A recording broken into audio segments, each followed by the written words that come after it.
Друзья, привет! Э, Небольшая задержка на 3 минуты у нас получилась с запуском. YouTube не давал пробиться нам на страницу трансляции, но сейчас все в порядке, я надеюсь. Пожалуйста, те, кто смотрит, напишите в чат. Ага, все, Оля, спасибо, вижу, все слышно, все видно. Ура! О, это наша первая проба пера, сделать трансляцию в YouTube. Очень хочется, чтобы качество было хорошее, лучше, чем на Facebook. Качество картинки, качество звука. Ну и, конечно же, постараемся сегодня поговорить о чем-нибудь очень-очень интересном. Итак, тема, которую мы на сегодня заявили, это, ну, конечно же, мини-трансат. Никак не остановиться и не закончить разговаривать об этой замечательной гонке. И тема, на которой мне хотелось бы сконцентрироваться и о которой мне тоже хотелось бы с вами поговорить, это женский офшорный яхтинг. А, Потому что тема такая сейчас актуальная в связи с тем, что на Олимпиаде собираются ввести офшорные mixed double hand. Ну и вообще, тема мне близкая, и я вижу, что вокруг меня достаточно много интересующихся людей, много интересующихся девушек, и хочется об этом поговорить. Я бы, наверное, даже начала с именно темы женского парусного спорта и с тех основных вопросов, которые к нему, наверное, есть, и каких-то моих размышлений на эту тему. Основной вопрос, который я слышу в Европе, за пределами Франции. Франция – это совершенно особенная страна с совершенно особенным подходом к парусному спорту в целом, и к женскому спорту тоже. Особенность в том, что его не выделяют. Вот. Но там, находясь в Швеции, я вижу, как женщины пытаются бороться за свои права, очень активно борются, активно участвуют в экипажных гонках, активно участвуют в гонках double hand. В Швеции это тоже распространено. Но по-прежнему мужчины задают вопросы, как им привлечь больше женщин, почему все еще процент девушек, которые занимаются этим серьезно, почему он такой процент маленький, и что сделать, чтобы приходили, чтобы увлекались и занимались на серьезном уровне. Мы, конечно же, говорим о любительском яхтинге, потому что если мы будем говорить о профессиональном парусном спорте, там все понятно. Если это твоя работа, независимо от того, мальчик ты или девочка, ты ее просто делаешь, а работу ты свою выбираешь, потому что ты хочешь этим заниматься и любишь этим заниматься. Когда же мы говорим о любительском спорте, то каждый из нас должен все время расставить приоритеты и взвесить, что же в его жизни, чему он готов отдавать много времени, много сил, зачастую и много денег. Любительский парусный спорт – достаточно дорогое удовольствие и требует мало того, что знаний, умений, силы, выносливости, смелости, взять на себя ответственность. И все эти качества человек должен в себе сочетать, и если это независимо от того, мужчина это или женщина, а, этим он отличается от другого, любого, не любого, но от многих видов спорта, например, от бега, да, где нужно взять а, кроссовки, хорошую спортивную одежду и выбрать себе маршрут и бежать. И просто каждый раз пробегать этот маршрут лучше, чтобы смотреть свой результат. Так вот, я много думала о том, почему все-таки девушек гораздо меньше, несмотря на то, что сейчас мы все в равных правах, несмотря на то, что я вижу, как много девушек приходит а, заниматься сначала. В Петербурге у нас в парусных школах, мне кажется, очень часто половина курсантов точно женщины. Так вот, все-таки, несмотря на то, что мы стремимся к равноправию, мы разные, мужчины и женщины, разные по физиологии, разные по воспитанию. И вот те самые приоритеты у нас, безусловно, разные. Женщины, безусловно, слабее мужчин физически. Это можно для парусного спорта назвать недостатком, который компенсируется какими-то, может быть, другими качествами, как большая стрессоустойчивость, выносливость и прочее, прочее. Но физическая сила, безусловно, нужна. И это очень часто останавливает девушек. И об этом думала и я, когда занималась парусным спортом. И, собственно, почему я выбрала небольшую лодку класса мини, потому что я боялась, что мне просто не хватит физических сил. Вот. И когда я понимала, что лодка маленькая и сил мне хватит, тогда я, наверное, поэтому я решилась. Но о физической своей силе я, конечно же, думала, и многие женщины думают, и бывает такое, что мужчины не хотят брать женщин в экипаж, в офшорный экипаж из-за вот этих вот нюансов. Но с этим на самом деле можно жить, и не то чтобы бороться, просто принимать это во внимание. Потому что яхта все-таки, и парусный спорт это технический вид спорта, и яхта это аппарат, и не всегда нужно прикладывать физическую силу. Иногда к одному и тому же результату можно прийти как бы напролом, либо с головой, а, просто правильно разложив всю последовательность действий и технично выполнив какой-то маневр, да, то есть сделать его в нужное время, в какие-то а, подобрать момент и сделать его правильно именно технически. И тогда та работа, которая оказалась физически тяжелой, может оказаться значительно легче.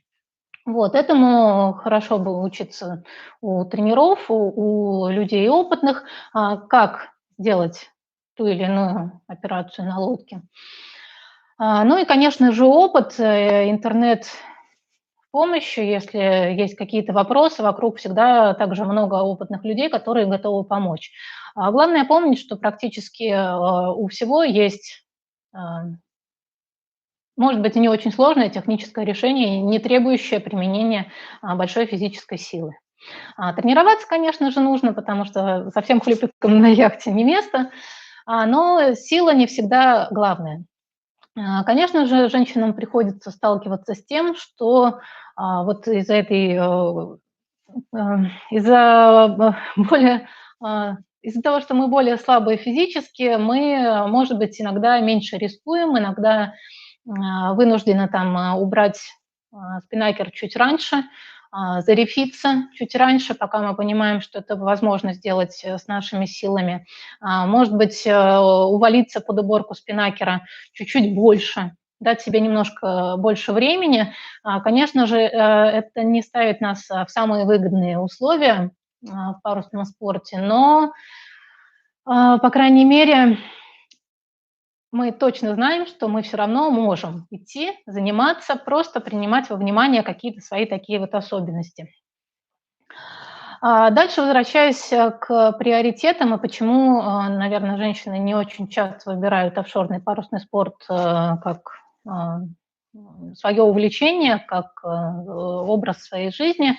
Опять же, связано с физиологией и с материнской функцией женского организма, потому что, чтобы завести семью, чтобы родить детей, женщине требуется несколько лет, чтобы этого ребенка вынашивать, чтобы сидеть в декрете, чтобы быть рядом с ним до того момента, пока он не станет более или менее самостоятельным и сможет отрываться немного от мамы.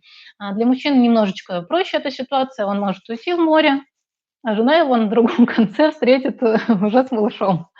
Вот. К сожалению, вот это вот жизненное планирование, которое вынуждены делать девушки, в какой-то момент отодвигают парусный спорт, может быть, какие-то амбиции на задний план. И, безусловно, поэтому в серьезном спорте девушек гораздо меньше. Но, опять же, не стоит отчаиваться. И сейчас я вижу такую ситуацию, что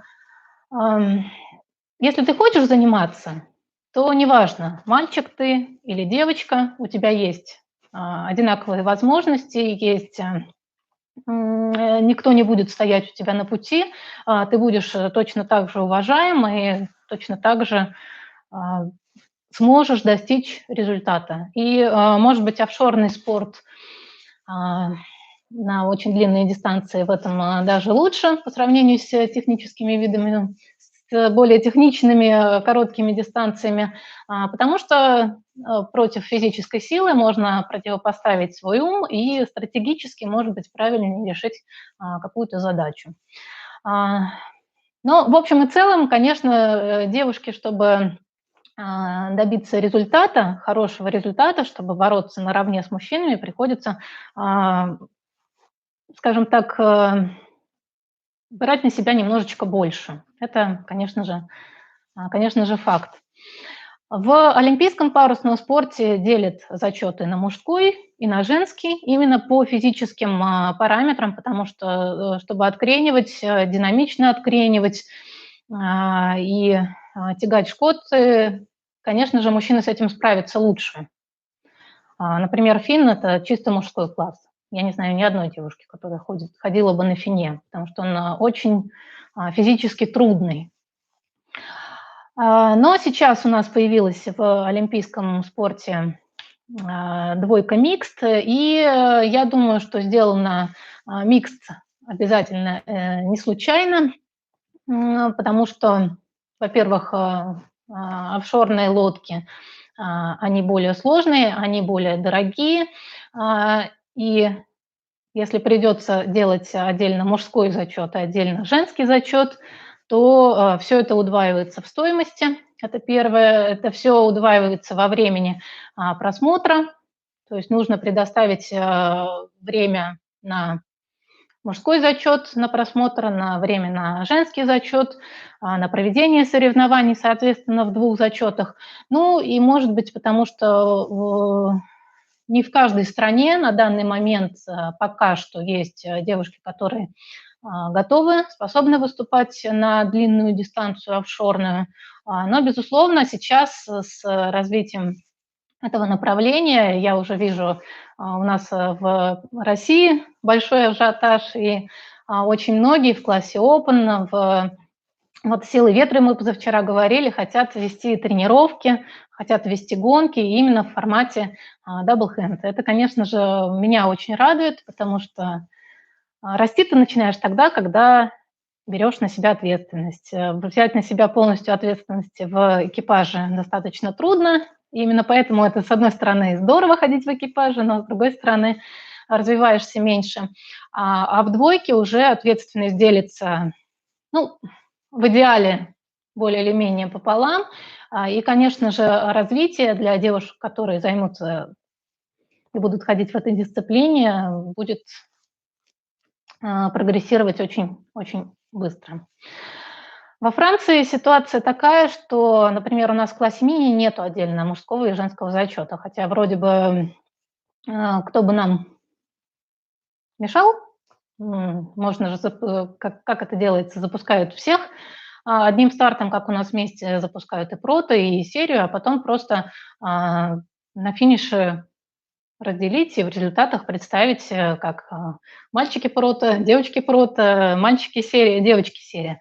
Слава богу, этого нету, я этому очень рада, потому что здесь, наверное, во Франции впервые в своей жизни я чувствую, что нас реально не делят и реально никаким образом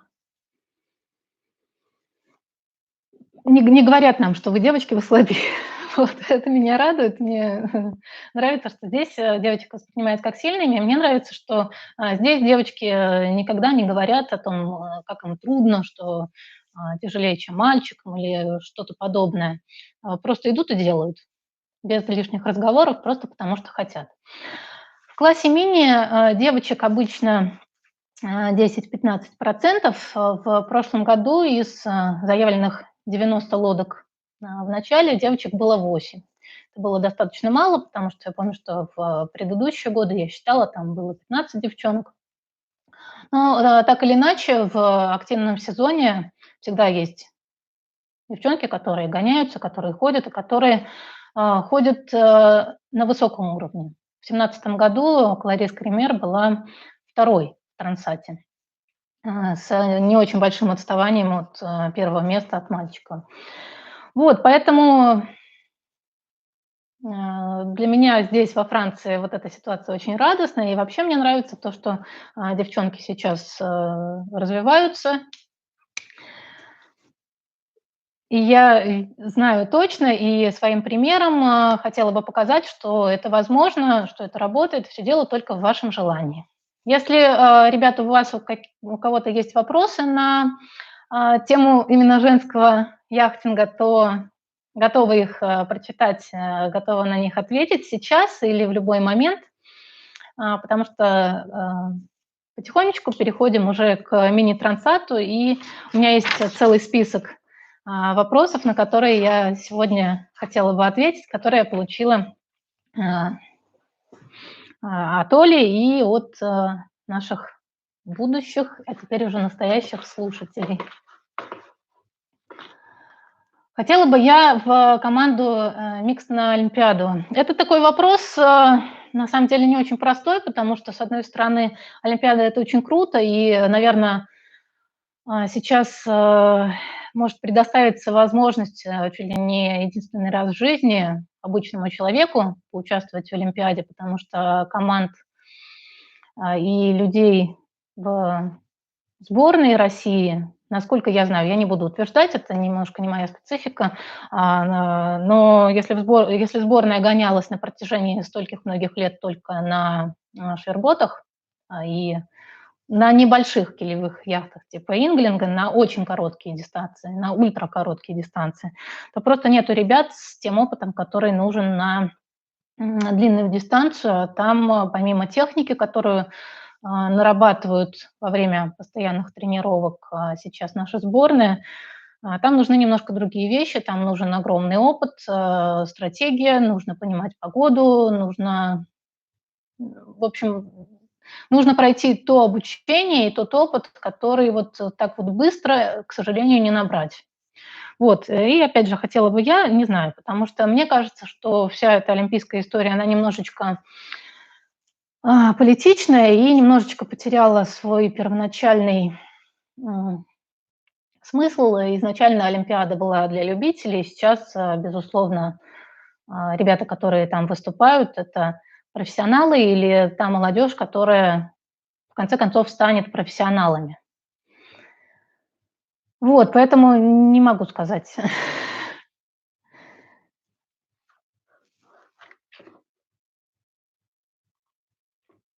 Так, всем привет, да, всем, кто пишет, здоровается, спасибо большое.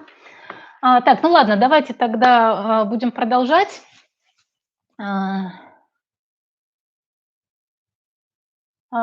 Тестировала ли я лодку L30, L30, и что я думаю? Нет, не тестировала. Лодка выпущена и спущена на воду давно. На тот момент, когда мы узнали о том, что будет Олимпиада в офшоре, и когда как бы все были на таком ажиотаже, я была в середине своей программы мини, я готовилась ко второму сезону. Второй сезон у меня был очень насыщенный, я была на воде постоянно, я прошла все гонки, все гонки атлантического сезона, и, если честно, мне было немножко не до этого. К тому же с L30 ситуация не очень понятная, она будет сейчас на Мальте, на чемпионате мира Мальты, который пройдет одновременно с Middle Sea Race в конце октября, начале ноября. Наверное, пройдет. Сейчас мы уже как-то не знаем. Вот. И, если честно, я не думаю, что эта лодка будет на Олимпиаде. И те люди, с которыми я общалась, и в парусной среде, и производители лодок тоже так почему-то не думают. Поэтому это такая темная лошадка, и надо понимать, что ты хочешь попасть именно на чемпионат мира, вот на эту Мальту, а чтобы на него попасть, надо тренироваться также целый год, а не просто как бы попробовать, потестировать. Вот, и я даже не стала этим заниматься, если честно. Мне мой мини-сезон на данный момент и тот был дороже, и вот вся история, которая происходит во Франции, немножечко дороже, чем, наверное, протестировать лодку Л-30, простите меня.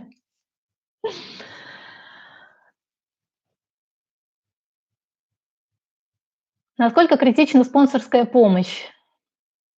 Новые дорогие лодки бегут лучше, и из чего будет состоять подготовка к мини-Трансат, наверное, да? 2021. Ну, давайте тогда переходим к теме мини-трансата. И так, на всякий случай, для тех, кто вдруг не знал, скажу, что мини-трансат – это одиночная гонка через Атлантический океан на яхтах 6,5 метров, и гонка проводится раз в 2 года. Соответственно, чтобы на нее попасть, нужно отквалифицироваться, нужно набрать опыт, нужно иметь лодку, желательно самую лучшую лодку, самую быструю лодку, и вперед. Насколько в этот момент важна спонсорская помощь, я скажу на 100%. Если вы не очень богатый человек, если у вас нету в вашем кошельке примерно там, от 100 до 300-400 тысяч евро, чтобы отдать за это развлечение, то спонсорская поддержка вам нужна. Стоимость проекта, наверное, ну, давайте скажем так, стоимость проекта «Мини-Трансат» складывается из многих факторов. Это в первую очередь, насколько хорошая лодка у вас, какую вы можете себе позволить, сколько вы планируете тренироваться, в какой стране вы живете. Если вы живете во Франции, для вас немножечко все это проще, дешевле, именно размещение здесь, выход на тренировки и совмещение с основной работой. Если вы живете в другой стране, соответственно, немножко труднее, нужно что-то здесь снимать, естественно, снимать за дорого, нужно как-то организовывать логистику, нужно как-то организовывать свой быт и включать в это свою постоянную работу.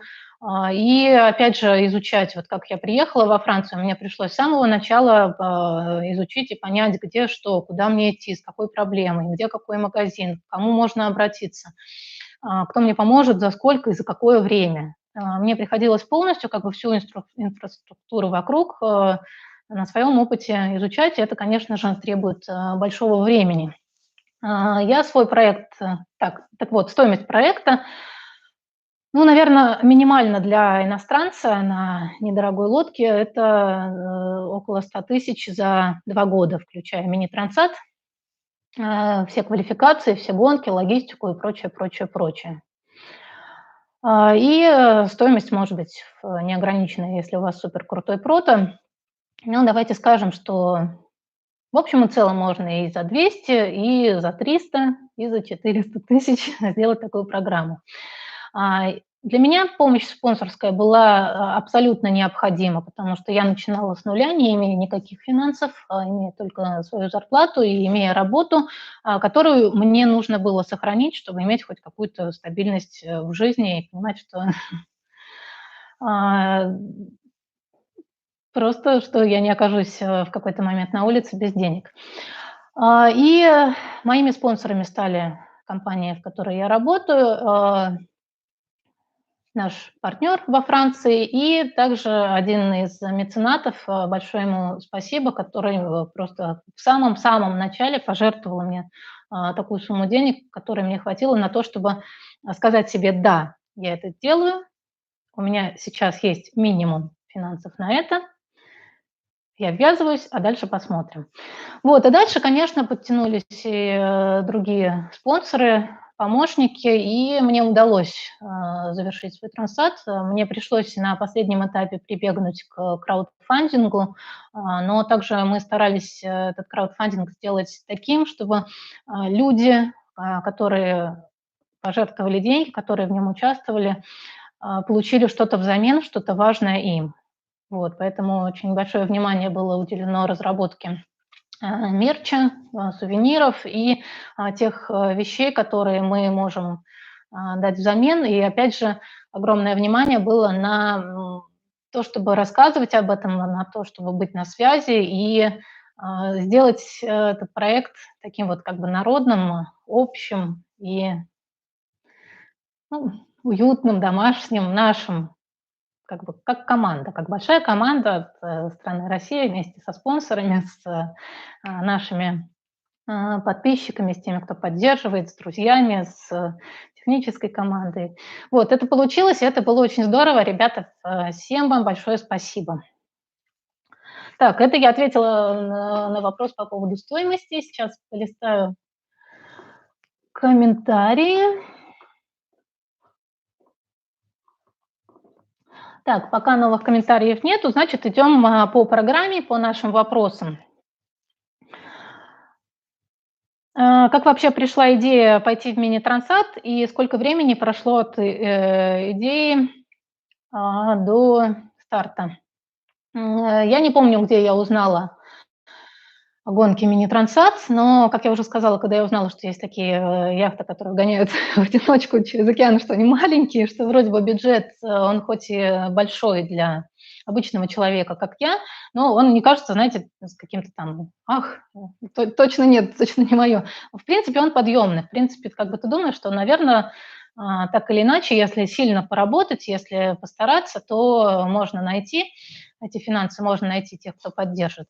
Так у меня это и получилось.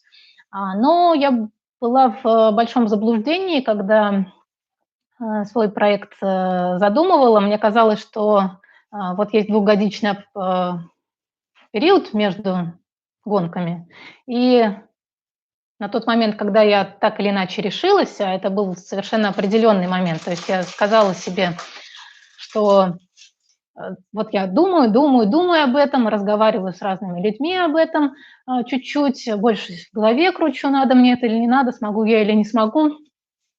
И в какой-то момент я решилась. Я поняла, что да, что я должна начинать действовать, должна собирать информацию. И на тот момент до моего старта было 3 года. И мне казалось, что первый год я буду об этом разговаривать, я буду готовиться, я буду делать презентации, я буду об этом разговаривать, я буду писать статьи, то есть информационно готовить и аудиторию, и информационно готовить себя. На второй год у меня будет лодка, и я буду ходить с кем-нибудь вдвоем в те гонки, которые предполагают дабл хенд, чтобы набраться опыта не спеша, потихоньку. И третий год я посвящу полностью своей одиночной подготовке и выйду на старт мини-трансат в конце концов. В общем-то, мне казалось, что все вполне логично, и все так ровненько, и хорошо, и спокойно. Вот. Было все в итоге совсем не так, и поняла это я на тот момент, вот я начала идти по своему плану, гонки узнавать, чтобы мотивировать себя узнавать о гонке, я начала писать на эту тему статьи. Съездила на старт мини-трансата в Ля-Рошель, посмотрела лодки и начала выбирать себе лодку. И вот тут-то я поняла, что я уже опоздала. Практически везде опоздала, потому что на самом деле и лодки разбирают очень быстро, и я осознала, что календарь, он начнется не как мне казалось, там, знаете, как у нас летом, типа в мае, мы начинаем потихонечку гоняться, там, в июне, в июле, в августе самые активные гонки. Нет, что все начинают фигачить здесь, тренироваться в феврале, марте. В апреле уже, там, в первых числах апреля были первые гонки. На первую гонку я тогда не успела подготовиться, просто не могла. Дальше, апрель, май, гонки, гонки, гонки, июнь, гонки. В июле первая океанская регата САС на Азоры. А ты еще должен квалифицироваться, пройти 1000 миль плюс все гонки. И либо ты делаешь все очень быстро и прямо сейчас, либо ты никуда не успеваешь. Кроме всего прочего, в классе мини большой ажиотаж на все эти старты. Желающих пройти гонки больше, чем мест на гонке. Места ограничены организации проводящие, ограниченные властями. То есть, например, на пласте Маларьян может выйти только 65 лодок как максимум, а заявилось в этом году 117. Вот, поэтому и ты еще все время на таком нервике попадешь ты, не попадешь, попадешь, не попадешь на тот старт, который тебе действительно нужен. Квалификации сложные. Вот, и, оказалось, что я очень хотела попасть на гонку САС. Я очень боялась, что я просто не наберу достаточное количество миль к Трансату. И я ускорилась, очень сильно и начала гонять сразу в одиночку. Моя первая гонка была в одиночку. Потом я сразу в начале мая пошла в квалификацию в 1000 миль в одиночку. Дальше была еще одна одиночная гонка покороче, 250 миль. И дальше уже приехал ко мне наконец-то Вася Алексеев, и мы вместе отгоняли мини-фастнет. И сезон оказался очень интенсивным. Вот, поэтому если кто-то будет планировать свой мини-трансат, то лучше об этом озаботиться заранее и понимать, что нужно действовать быстро. Вот, и лучше всю вот, информацию подготовить, вот это вот все заранее, потому что дальше а, одновременно гоняться, работать на вашей основной работе и еще готовить документы для спонсоров, а спонсорам нужно представить свой проект, сделать презентацию, кому-то сделать специальную программу, что вы можете им дать, кому-то контракт, кому-то на русском языке, кому-то на английском, кому... В общем, реально, когда вы уже в середине своего проекта, когда вы уже гоняетесь, этого не успеть. Поэтому, конечно же, желательно подготовить вот эту всю оболочку заранее и подходить с чем-то готовым, с такой вот рыбой проекта, выбирать лодку и гонять. Лучше, конечно же, 2 года. Некоторые ребята французские делают за 1 год, но это ребята такие очень прошаренные, у кого здесь папа, мама в парусном спорте, и которые уже знают всю инфраструктуру вокруг, которые говорят на французском языке, которые знают немножечко больше, чем ты. Вот. Это, извините, такая вот история про сколько ушло у меня времени от а, задумки до решения, потом до старта. Как-то было примерно так.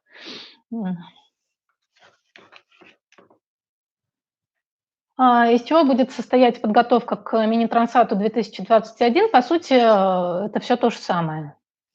Поиск спонсоров, гонки, квалификации.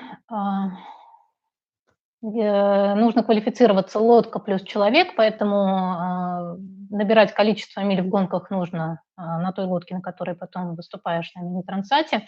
Единственное, для меня будет небольшая поблажка. Мне не надо идти второй раз 1000 миль, потому что я уже прошла это первый раз, и обязательное условие финишировать в океанской гонке категории А. Я финишировала в САС в 2018 году. И из-за этого мне не надо повторять эту квалификацию, что, в общем-то, очень неплохо для подготовки проекта, но, опять же, надо понимать, что чем больше времени вы проводите со своей лодкой, тем лучше ее узнаете и тем увереннее себя потом чувствуете. Следующий вопрос, уже более техничный по поводу гонки.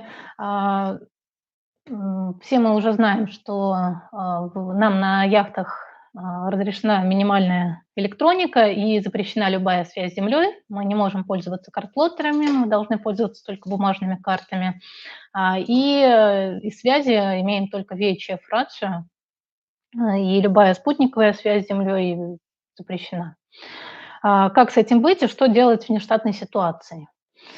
На самом деле любая лодка, которая идет в гонку через океан, она оснащена по категории 1 и имеет на борту все спасательное оборудование и все оборудование на случай какой-то нештатной ситуации.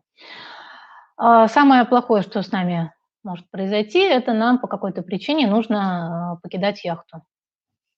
Более или менее быстро. Если она начинает тонуть, то очень быстро. Если, как в моем случае, в моем трансате сломана мачта и лодка на плаву, то ничего экстренного не происходит, и можно немножечко подождать. Когда мы идем на гонку, мы имеем с собой трекер. Благодаря этому трекеру Yellow Brick вы можете следить за нами на сайте, смотреть наш прогресс и ругать или хвалить, в зависимости от принятых нами решений. Этот трекер так или иначе спутниковый и так или иначе оснащен возможностью отправить СМС и получить СМС. То есть это не телефон, позвонить нельзя, но СМС отправить можно. По правилам гонки отправить СМС и не быть дисквалифицированным мы могли только в 3 случаях. Это по медицинским поводам. Мы можем отправить СМС, запросить совет, получить этот совет и дальше уже действовать в соответствии с ситуацией, либо лечиться сами, аптечка у нас огромная на борту, либо если ты как шкипер считаешь или, может быть, доктор тебе советует, что надо сходить с гонки и обращаться за помощью немедленно, непосредственной, то делать это. Дальше можно без наказания отправить одну смс-ку, если ты потерял мачту, причем как бы без смс-ка должна содержать буквально одно слово «dismasted», и этим самым ты даешь понять организаторам, что мачту ты потерял, но ты как бы все еще окей, на плаву, и помощи не требуешь, с тобой лично все в порядке. И смс-ка по поводу любых технических проблем, там, не знаю, сломалась электроника, автопилот, по каким-то причинам они видят, что скорость твоя сильно упала, они начинают за тебя волноваться, ты им отправляешь смс-ку technical problems, из чего они понимают, что да, проблема есть, но ты молодец, с ней борешься и помощи не просишь. Немножко их успокаиваешь, за это не карают. Если ты начинаешь просить помощи, кроме медицинской причины, то это полная дисквалификация. Вот таким образом я вызвала помощь, когда потеряла мачту на 3-й сутки, и я решила, что мне самостоятельно в разумные сроки до берега не добраться, и что это становится рискованным для жизни и здоровья. Я была на 1200 миль почти в океане, в удалении от ближайшего берега, когда это произошло. Я находилась в своей ситуации, я с ней боролась, и в какой-то момент я сообщила смс-кой о своем решении оргкомитету, и оргкомитет прислал ко мне судно сопровождения. В гонке Трансат с нами идут несколько судов сопровождения, примерно по одному судну на 10-12 лодок. Они тоже растянуты вместе с флотом, поэтому мое судно сопровождения после запроса пришло ко мне через сутки примерно. Вот, если ситуация совсем плоха, и вот надо прямо эвакуироваться прямо сейчас, у нас есть на этот случай плотик. То есть что вы делаете, если такая ситуация, что лодка начинает тонуть? Вы первым делом вытаскиваете и надуваете плотик, загружаете в него survival food, survival water, то есть те уже предподготовленные канистры с водой и едой, которые у вас есть, grab-bag, где уже собран и опломбирован комплект для выживания, и этот плотик ждет вас. Мы никогда не покидаем яхту до тех пор, пока она еще на плаву, потому что яхта безопаснее, чем болтаться в плоту. Отсоединяем плотик от яхты только в том случае, если она уже тонет, вот совсем тонет и тянет ваш плотик за собой. Пока она еще на плаву, безопаснее оставаться, может быть, находясь в этом плотике, но чтобы он был по-прежнему пристегнут к вашей лодке. И, соответственно, сами переодеваемся в костюм, в survival suit, специальный костюм для выживания, у которого есть варежки из неопрена и ножки, носочки из неопрена. И в этом костюме с граббэгом, с водой начинаем активировать все, активировать все кнопки надо было до того, как надеваем костюм. Естественно, сразу, как вы только поняли, что ситуация нештатная и вам с ней не справиться, сначала активируем все кнопки, потом начинаем разбираться с плотом, одеваем костюм, собираем все вот это вот оборудование и переселяемся на плот. Что есть на яхте как сигнализировать о себе на берег? Есть буй и пирп. Это спутниковый буй. Когда вы его активируете, сигнал идет в координационный центр. Координационный центр знает о том, что у вас за яхта, знает ваше местоположение через спутник и начинает спасательную операцию. Он будет посылать к вам те суда, которые находятся вблизи вас. Если вы в зоне досягаемости вертолета, в первую очередь к вам прилетит вертолет. Если вы не в зоне досягаемости, к вам либо подойдет ближайшее судно, большое судно, которое где-то рядом, либо может прилететь самолет, если вы в зоне долета самолета, и сбросить вам типа гуманитарной помощи, типа плотика или какое-то еще оборудование. И, соответственно, этим уже занимается координационный центр. Вы активируете PIRP, там прописан ваш MMSI-номер, по нему уже известна вся информация о вас. Активируем кнопку «Дистресс» на VHF радио. Мало ли кто-то уже в зоне 20-25 миль вас услышит и сможет прийти вам на помощь. Кричим «Мэйдэй» в рацию. Активируем на своем жилете собственные маячки. Это АИС-маячок, обязательный в классе мини. И у меня есть, может быть, не у всех есть, это маячок PLB спутниковый индивидуальный маячок, который у меня прикреплен к жилету, то есть я его смогу активировать, даже если я просто выпаду за борт и яхта с плотом уплыла. Вот, и таким образом ждем помощи. То есть так или иначе о непредвиденной ситуации можно сообщить, и можно эту помощь получить. Как правило, людей спасают. Так, вопрос, буду ли я гоняться на другой лодке или восстанавливать эту. Эта лодка пока еще на Мартинике, пока что не получается ее доставить сюда, потому что просто нету пароходов, которые идут во Францию. Лодку я собираюсь сюда привезти и распорядиться ее судьбой наилучшим для нее образом. В следующий свой проект я бы хотела пойти на другой лодке, потому что моя лодка достаточно старая, и достичь какого-то результата мне на ней не удастся. Наверное, я уже выжила из нее максимум, а мне все-таки хотелось бы побороться где-то ближе к первой половине, к первой десятке, и я бы хотела лодку поменять.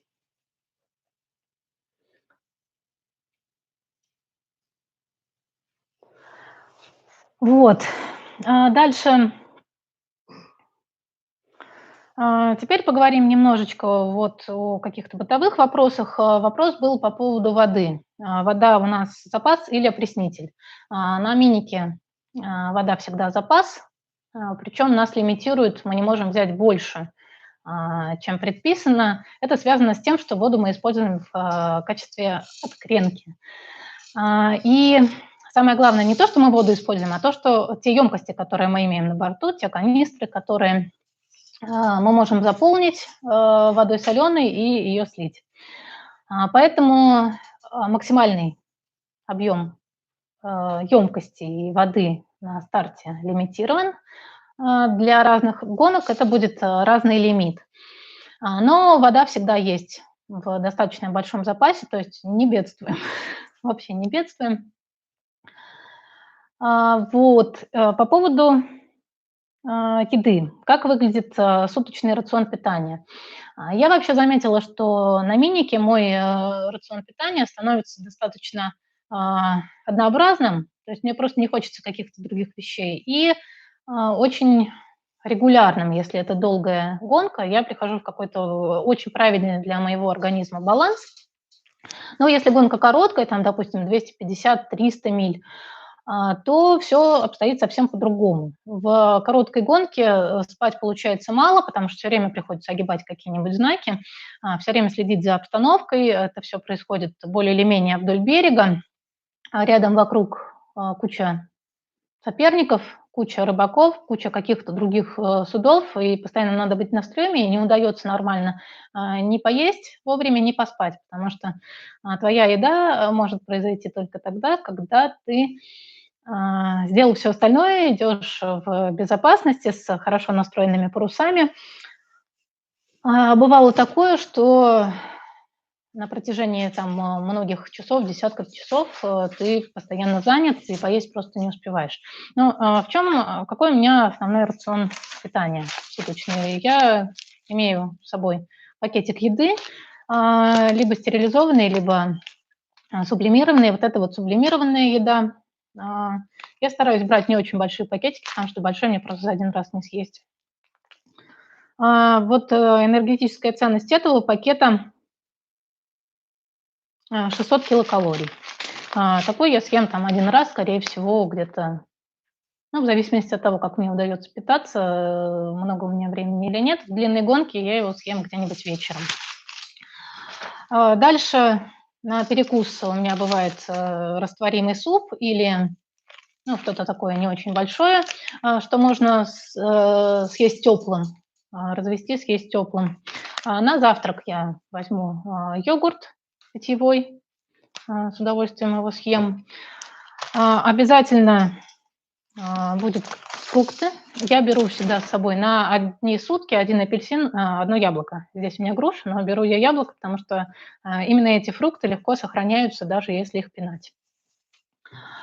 И на какие-то что-то погрызть на борту, если есть возможность, орешки или сухофрукты вместе с чаем. И, может быть, сейчас раньше брала шоколадки, сейчас постепенно от них отказываюсь, потому что почему-то не ем.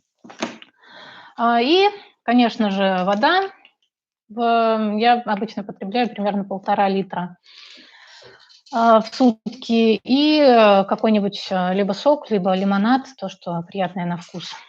Вот примерно такой рацион питания на день. Сок вот этот там литровый у меня уйдет, не знаю, на длинной гонке дней за 5. Надеюсь, на ваш вопрос по поводу еды, воды ответила.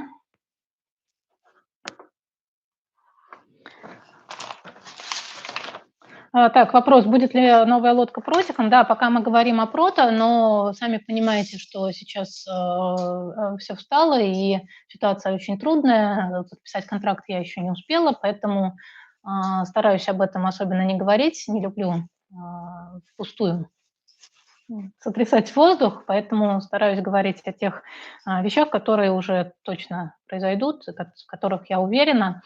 Для меня это важно, чтобы сохранять и свое спокойствие, и не быть пустозвоном. Следующий вопрос. По поводу сна. Как это спать по 20 минут? Не наступает ли депривация? Можно ли пользоваться медикаментами? Любые медикаменты или какие-то вещества, которые влияют на мою психику, или не то что на психику, а на вообще мое восприятие, типа кофе, энергетиков, я не принимаю. И я знаю, что большинство гонщиков тоже не принимает, потому что если ты ходишь в длинные гонки, тебе лучше рассчитывать на свой организм, чтобы он не подвел. Это в короткой гонке можно как бы зарядиться энергией и рвануть. А здесь как бы ты зарядишься энергией, рванешь, а что будет дальше? В каком состоянии ты окажешься после этого? Здесь мы все-таки стараемся рассчитывать на свои силы и организовать естественный ритм и баланс. Как же удается спать? В длинной гонке, в океанской, со сном вообще нету проблем, потому что на самом деле, да, мы говорим, что мы спим 20-30 минут, и это действительно так. В короткой гонке я могу поставить будильник на 10 минут, на 15 минут, если я очень хочу спать, но возможности спать дольше нету из соображений безопасности. Но вот эти 20-30 минут в длинной гонке, они будут пакетом, то есть ты ставишь себе будильник, ты действительно просыпаешься, ты вылезаешь, смотришь, все ли в порядке. Если все в порядке, идешь и засыпаешь дальше. Первый раз заснуть очень трудно, иногда у меня уходит как бы все 20 минут просто на то, чтобы лежать с закрытыми глазами. На второй раз уже легче, на третий ты уже входишь в режим, нормально встаешь, нормально смотришь вокруг, ложишься, тут же засыпаешь снова. В коротких гонках прибрежных тяжелее. У меня были такие гонки, там как-то гонялась МАП 250 миль, и мне удалось поспать в сумме 1 час. Потому что сначала, когда мы вышли, естественно, все на ажиотаже, Потом мы шли, для меня еще были совершенно новые условия с большим спинакером и таким вот пограничным ветром, то есть то я выношу, то не выношу. Я рулила все самостоятельно руками. Потом к ночи мы подошли к знаку и огибали в ночи остров большой толпой. После этого пошел ричинг под кодом Zero, и вот тут-то я смогла поспать 3 раза по 20 минут. Потом начали все штилеть, и те, кто спал, отставали, потому что вовремя не подались в ту или иную сторону в поисках ветра. Я хотела во время самого штиля поспать, попыталась поспать в кокпите, но потом поняла, что не могу себе этого позволить и должна сесть и рулить, потому что автопилот на слабом ветру не рулит. И это дало свои результаты. В общем-то, из штиляка я выбралась очень даже в людях. Потом спать уже было просто некогда, потому что пошли смены туда-сюда, один спинакер, другой спинакер, всю ночь, потом подход уже к финишу. И в итоге после этого я завалилась спать, я пришла утром, часов в 10-11, завалилась спать, проснулась там в середине ночи. Пропустила все мероприятия по награждению. Но бывает и так.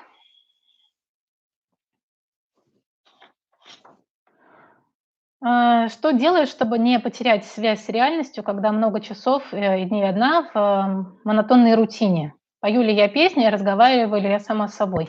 Я не знаю, мне кажется, то ли я суперустойчивый человек, то ли суперстеснительный, что даже сама с собой. А, Мне не требуется разговаривать ни с собой, ни петь песни, мне не требуется общение с другими, то есть даже если я вижу другие яхты, у меня нету необходимости разговаривать, кроме как на технические темы. Как-то я не теряю связь с реальностью. Для меня, наверное, то, что происходит на яхте, не более реально, а не менее, по крайней мере, не менее реально, чем все остальное. То есть это на самом деле замечательная жизнь на яхте. Ты действительно чувствуешь, что ты живешь, что ты в каком-то единстве с этим миром, и это и есть реальность. Снятся ли мне сны и какие? Какие-то снятся. Точно, да, абсолютно точно снятся. Сейчас уже не помню, именно на лодке. Дома часто бывают снятся гонки. Вот еще совсем недавно мне приснилось, что я поменяла лодку, у меня была суперлодка, а я так и продолжаю на ней ходить в серединке, и вокруг меня все те же люди на старых лодках. И я такая: what the fuck? Вот, так, вопрос из зала. Насколько опасно столкновение с плавающим мусором? На самом деле, именно это основная опасность. Столкновение с плавающим мусором и, извините за то, что я сюда же это говорю, столкновение с рыбаками, которые не включили АИС. Вот, к сожалению, таких много, и потому что столкновение, ну, в зависимости от того, какой это мусор, может нанести самые ужасные повреждения вашей лодки, потери киля, сквозные пробоины. На мине несколько раз были ситуации, когда люди налетали рулем на что-то жесткое, у них отрывало руль вместе с куском транса. И вот в прошлом году Павла Чеха снимали вертолетом, потому что у него лодка начала тонуть. В прошлом Трансате, до этого, в 2017 году, Ирван Лемине тоже столкнулся с чем-то в воде, но он смог дойти, то есть он повернул на другой галс, он был не очень далеко от берега и смог сам дойти. Но это действительно огромная опасность, плавающий мусор, потому что ты никогда не можешь быть уверенным, что ты его увидишь, даже если ты проводишь время на палубе, он станет заметным слишком быстро, ты не сможешь среагировать, и ты не все время смотришь на воду. Вот, поэтому действительно это самая большая опасность, и его невозможно как-то даже на больших лодках, которые оснащены радарами плова и прочим, не могут его заметить и налетают и на мусор, и на китов, и ломаются, и переворачиваются, и потом спасаются. Вот, так.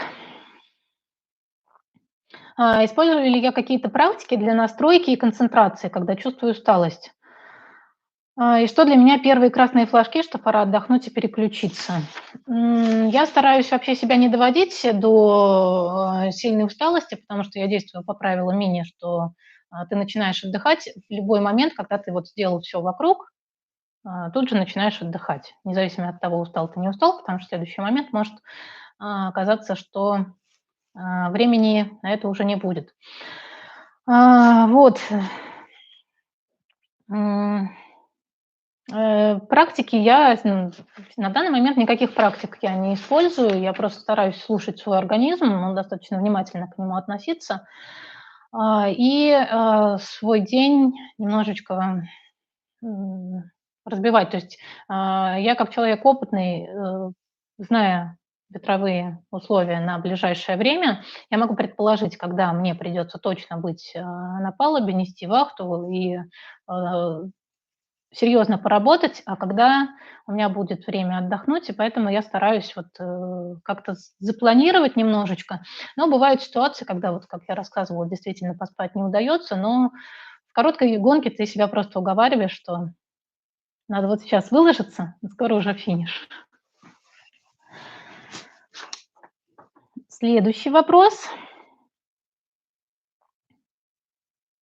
Да, какие у меня красные флажки? Я знаю, что у многих людей красным флажком служат галлюцинации.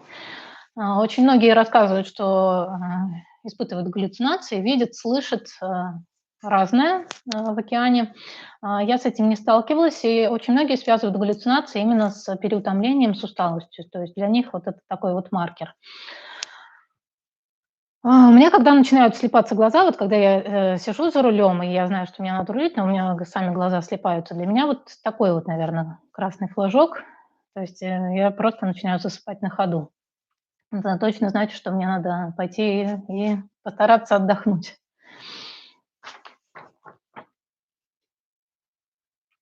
Если бывали моменты, когда все или что-то кажется бессмысленным, как возвращаться обратно в гоночный настрой? Да, на самом деле это достаточно непросто. Я себя чувствую на яхте гораздо стабильнее, то есть, по сути, там нету каких-то внешних раздражителей, кроме, то есть там ничего не случается, у тебя нет никаких дурных новостей про, политический строй в твоей стране или что-нибудь, подобное. А ты от этого изолирован, и единственное, что тебе остается делать, это сконцентрироваться на погоде, сконцентрироваться на получении прогноза погоды, сконцентрироваться на анализе того, что происходит, и сконцентрироваться на своей гонке, на своих парусах. Поэтому фон достаточно ровный. Очень трудно мне, например, было в этом трансате, когда после старта второго этапа я приняла в какой-то момент, я ожидала, по прогнозу изначально была возможность такого расклада, что выиграет север, и я не стремилась идти сразу на юг, я выглянула из-за острова, скажем так, и увидела, что там север это ничего не будет, и ломанула на юг. И в какой-то момент я шла как бы не по дистанции, не приближаясь, невыгодным курсом к финишу.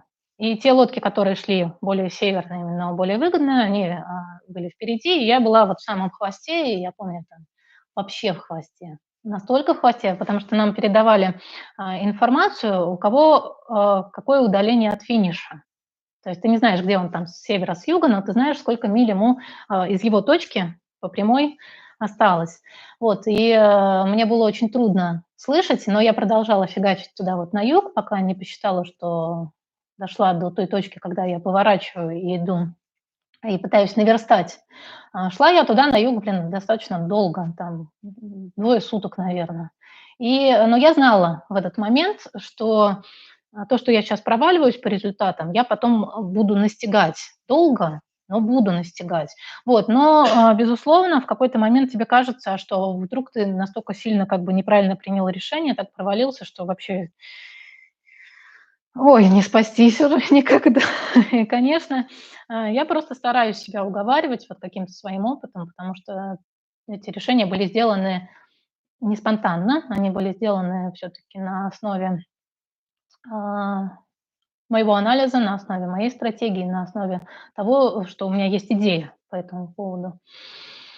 Поэтому я стараюсь просто уговорить себя пережить этот момент и стараться просто действовать так же, как я бы действовала той ситуации, если была бы на коне, если была бы в этот момент среди первых.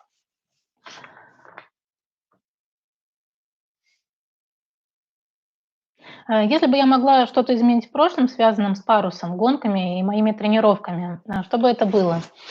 Если бы я могла, я бы очень хотела, чтобы в моей подростковой, скажем так, в подростковом этапе у меня была возможность ездить на сборы, на серьезные детские соревнования, и была бы возможность тренироваться с тренером, который говорил бы, что надо делать, который давал бы обратную связь, и который учил бы именно гоняться. У нас была замечательный тренер Волкова Илья Алексеевна, но это был конец 90-х годов, у нее не было никакой возможности выводить нас, куда-то возить вообще, только за свой счет, денег в семье не было.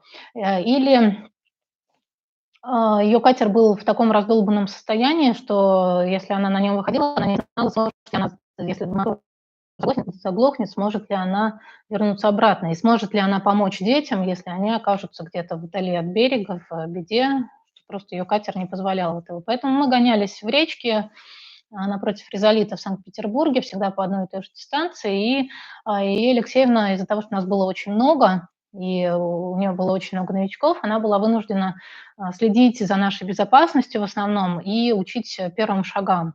И совершенно не хватало времени и кого-то ей в помощь, чтобы еще и рассказывать о том, что происходит во время гонок и какие решения мы должны принимать.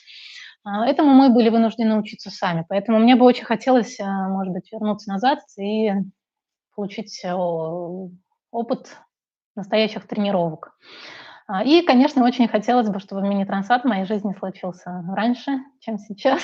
Сейчас я уже в таком возрасте, когда начинать карьеру может быть поздновато. Для офшорного гонщика, конечно, этот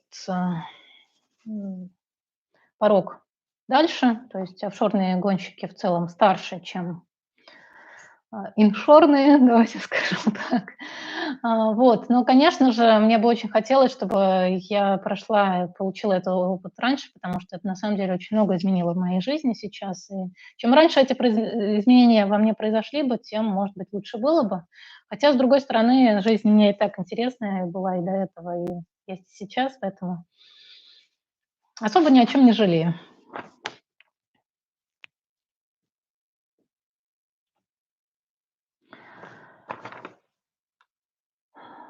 Как я думаю, достаточно ли развиты школы мореходства для детей? Я не владею вопросом. Извините, потому что просто не владею. И я знаю, что я могу судить только, наверное, по Петербургу.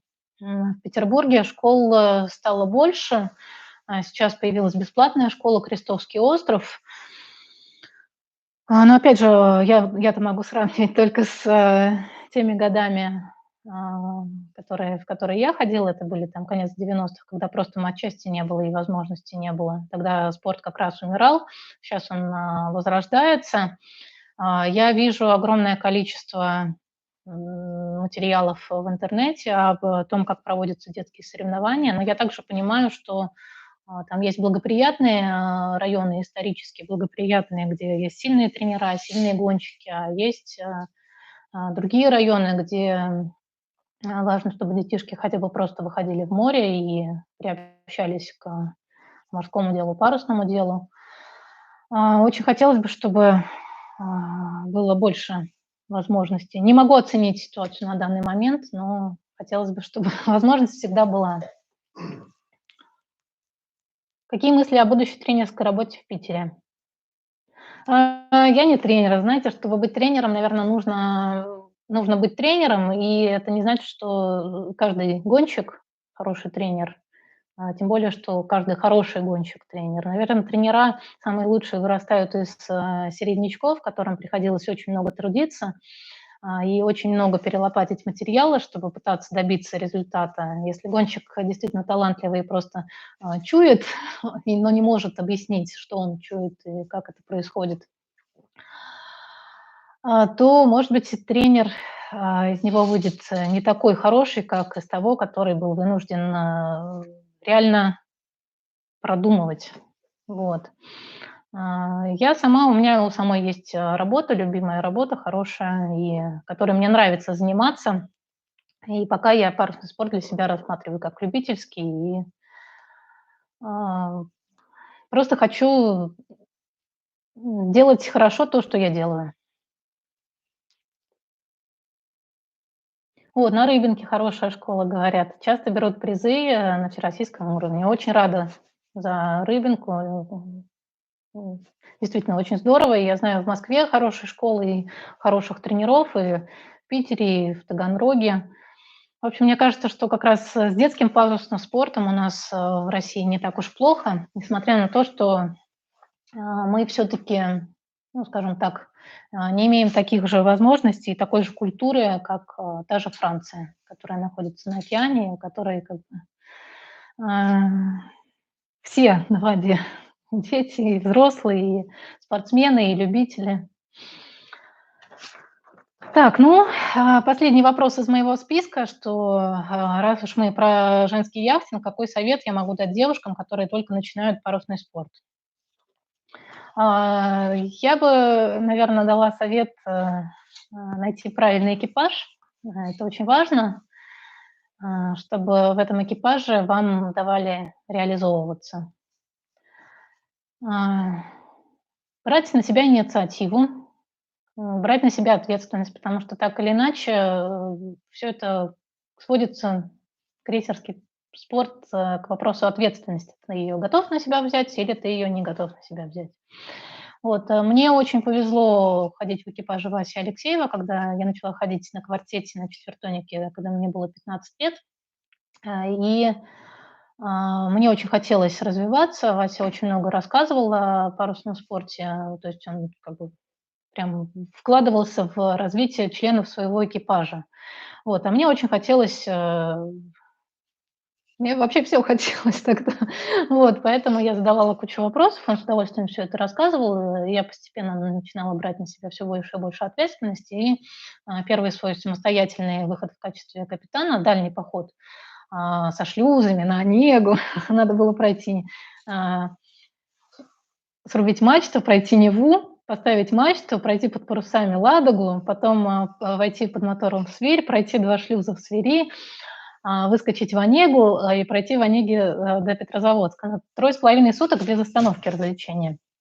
Вот, я первый раз, по-моему, в 20 лет, проделала этот маршрут и, самостоятельный выход за границу на яхте «Квартет» как капитан, тоже, достаточно серьезное мероприятие, тоже около 20 лет мне было.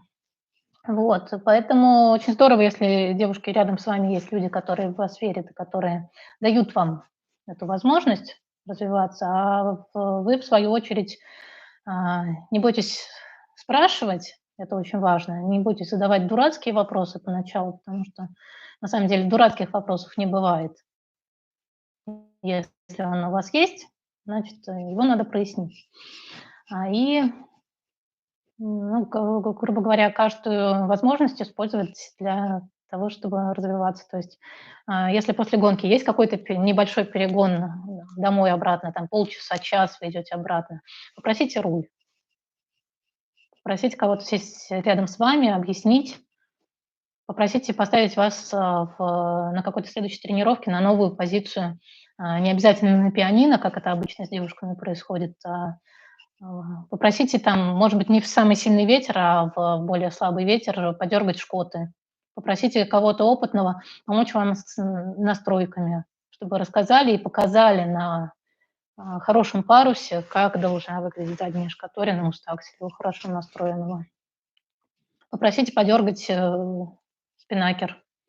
Это интересно, и на самом деле сила девушек в такой большей усидчивости, и именно девушки лучше всех а, зачастую лучше всех в экипаже могут носить спиннекер в слабый ветер, когда, знаете, вот надо очень-очень аккуратно ловить малейшее дуновение и ни в коем случае его не уронить.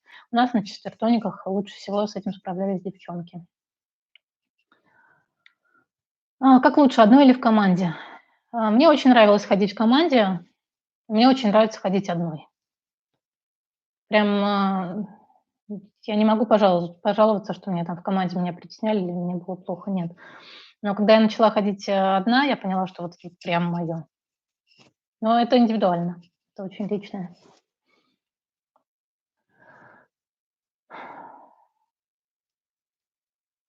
Есть ли конкретное решение по Кашасе и календарь мини на 2020 год частично отменяют или как? Ну, по Кашасе пока очень трудно говорить, потому что просто нету пароходов, чтобы ее привезти. Вот прям ситуация патовая. Пароход есть, который идет в Англию. В Англию там есть куча нюансов, потому что я пока не выездная в Англию. Сегодня последний день, когда можно было приехать в Россию, я нахожусь на Франции, то есть сейчас я не могу приехать в Россию, сделать документы, визы английские, то есть из-за вируса как бы все встало вообще. Ну и опять же, совмещать заказ английской визы с парусным сезоном, вот как он планировался у нас здесь во Франции очень интенсивно, это невозможно. Невозможно быть в двух местах одновременно. В общем, пароход в Англию по многим причинам не моя история. Несколько пароходов, на которых мы собирались пойти, отменили. У нас на самом деле сейчас там 2 яхты, 2 миника, которые аварийные, и вот мы пытаемся как-то всеми силами эту проблему решить. Она пока не решается. Если у кого-то есть на самом деле какие-то советы по этому поводу, как доставить лодку, ну, реальные советы, ребят, только не надо говорить про перегоны или там еще что-то. Вот лодка на Мартинике, хотим попасть во Францию. Вот, календарь мини на 2020 год отменился, пока 2 гонки точно отменились, апрельские. В Малариан должна была стартовать 16 апреля, не стартует, и 27 апреля должна была стартовать Корнише Селект, тоже уже официально отменена. А дальше мы ждем. На самом деле у нас же каждая гонка тянет за собой следующую, то есть каждая гонка является квалификацией к следующей, и когда вот мы сейчас пропускаем тот самое начало и не знаем, как теперь вот людям, которые еще не имеют опыта, идти на следующие гонки. И, конечно же, класс мини у нас очень мудрый и замечательный, там совет из 10 человек. Они найдут лучшее решение, когда наконец-то будет понятно, когда можно вообще выходить из дома, когда вот эта вот вся ситуация. Пока что рано о чем-то говорить кому-либо.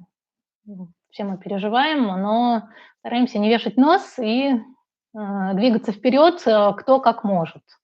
Вот, я стараюсь двигаться вперед, чтобы потратить это время, чтобы поговорить с вами. Какая у меня основная работа? Не говорила еще. Значит, основная работа, я занимаюсь консалтингом, работаю в консалтинговой компании в сфере сертификации промышленного оборудования.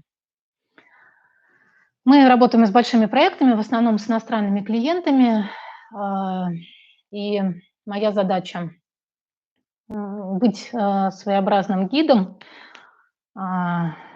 рассказать, какие документы нужны, сертификаты, разрешительные документы, технические паспорта и прочее, прочее, на какое оборудование. То есть, по сути, мы берем какую-нибудь огромную установку или целый завод и разбираем ее на бумаге, на те составляющие, чтобы нам понять, какой пакет документов заказчик, клиент должен предоставить заказчику в финальную точку. Поскольку наши клиенты – это компании заграничные, которые не очень разбираются в нашем техническом российском регулировании, им, безусловно, нужна компания, вот такой вот гид. И опять же мы работаем в основном с объектами опасными, и требования там очень-очень жесткие. И вот это вот моя работа – рассказать, показать, помочь с оформлением сертификатов, помочь с оформлением технических паспортов и быть связующим звеном между финальным клиентом и поставщиком. Вот, и именно поэтому я могу работать, в общем-то, удаленно, но понятно, что огромное время уходит на работу. Вот, поэтому приходится совмещать достаточно жестко. Так, выше вопрос от Артема. Еще Артем.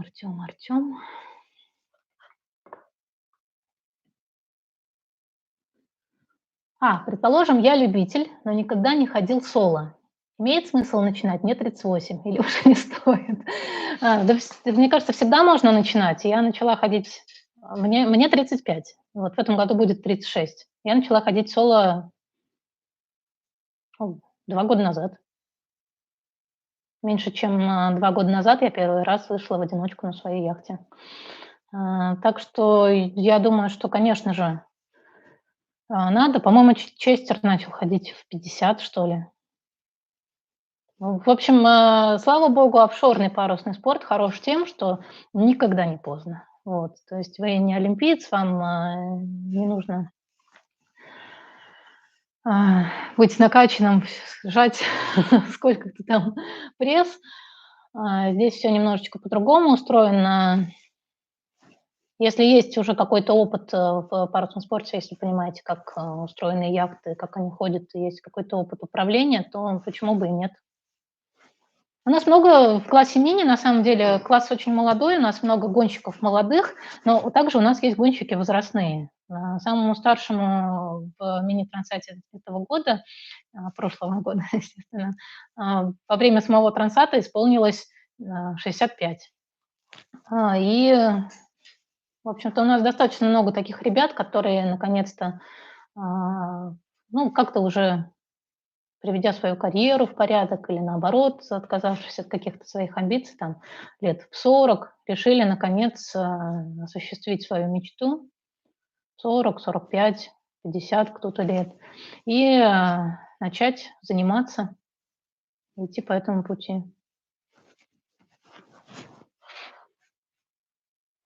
Вот, такие дела.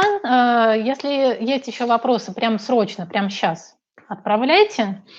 Жду еще минутку. Если вопросов нет, то большое спасибо. Я была очень рада а, вам показаться. Хотела сказать, что всех видеть, но была рада вам показаться. И большое спасибо за уже заданные вопросы, действительно интересные. И занимаюсь ли я физической подготовкой регулярно? Вот сейчас занимаюсь каждый день. Каждый день тренировки, но во время сезона времени не было вообще. У меня не было ни одной физической тренировки, потому что все время уходило на подготовку к гонкам, гонки, починку яхты после, заказ каких-то парусов, общение со спонсорами, моя основная работа. Вот это все 24 часа в сутках, к сожалению, поэтому приоритеты, приоритеты.